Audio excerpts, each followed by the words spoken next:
dutangiranye n'umusore uri kwigendera mu muhanda ubona ko nta kintu bimubwiye ntacyo yibereyeho.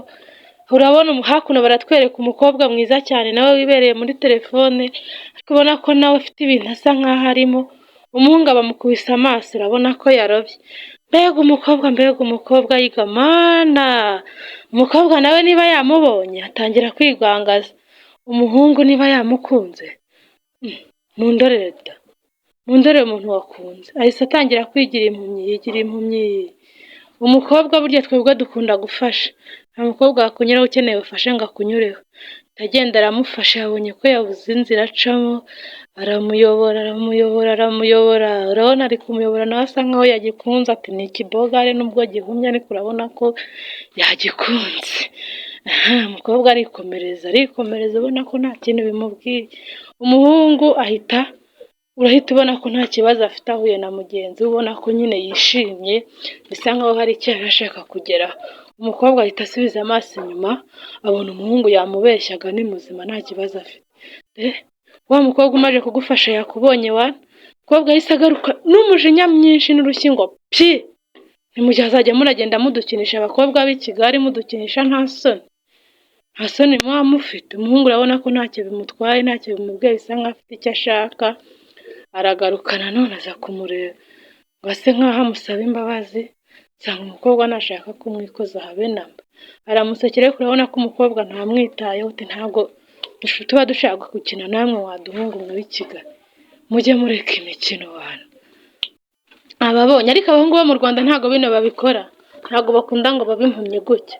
We yagukunze araza akabikubwira atigize inzanga mu mutwe.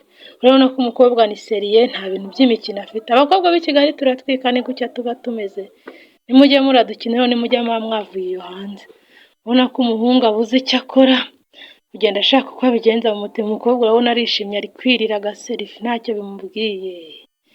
Urabona ko yishimye bisa nkaho nta kintu bimubwiye.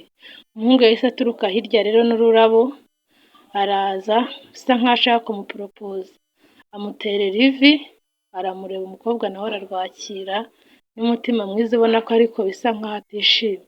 Turabona nkeneye bino birabyo byawe, urabona bino birabyo ari byo nkeneye nta soni. Birabyo se ni inkoko, katsindwa ahita kimukubita. Mugenzi we ubwo aramubona abona ko akotoye.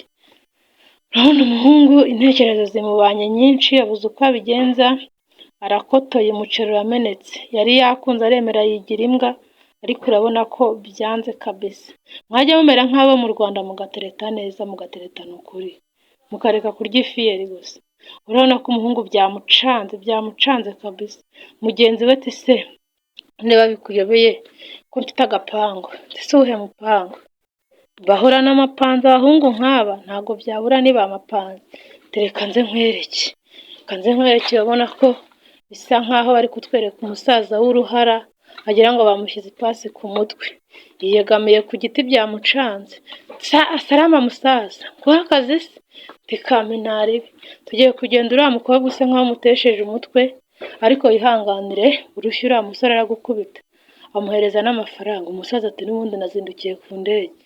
Ati urakoze kabisa, niba ashaka n'imigeri bayintemo nta byadanje. Akazi kanjye ndagakora neza.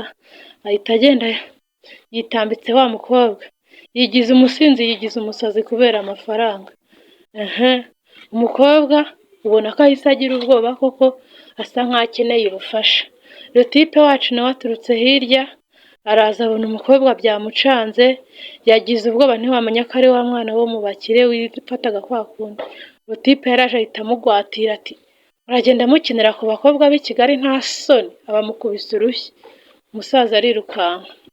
Umuhungu na wa mukobwa barasigarana, nawe amwiriyeho. Mwabibonye mwabahungu mwe, nimujya mushaka gutereta mujye murabanza mutwiryeho, nibwo tubemera. Ntabwo dukunda abantu baza barumariyemo rwose. Umukobwa aramanjiriwe, asigaye ari kuvuga ati disi ya bogare, ni bogare ku mubiri no ku mutima, byamucanze. Urabona ari gushaka wa muhungu ngo amusabe imbabazi. Yaraje mu nzira, baratwereka ya nshuti ya wa muhungu hirya, iraje arayihamagaye ati umva ngwino hano nkubwire bosi. Tangiye kumwita bosi kandi byatangiye yirya.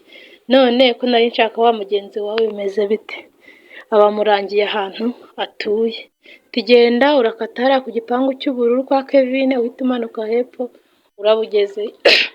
Umukobwa baragiye anyaruka yanishimye avuga ati ubwo bahandangiye buriya byakemutse kabisa, numvaga ndimo ideni. Nanjye buriya ntarasaba umuntu imbabazi bamurimo ideni, yagize amahirwe amusangayo. Tibitese tumbabare cya gihe nitwaye nabi, nta n'ubu umutima wandyaga sinasinziraga.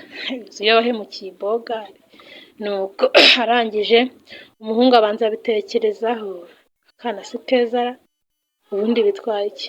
Umukobwa ahita apfukama asaba imbabazi yimazeyo wese. Umuhungu atangira kwisetsa n'ubundi naragushakaga wana orosoye wabyukaga. Nuko bahise bishimamo baranateretana barakundana, urukundo ni rwogere. Nuko inkuru yacu irangiye. Sawa, mwibuke share, comment and bye bye. Ayiga mano none ndayumvira he? Aha Niyumvira iminota 5 ari umwanda n'ubundi ukuntu nabijwangajwanze navuze nk'ikijwangajwanga y'ikiboyoma. no ikibazo telefone yawe nawe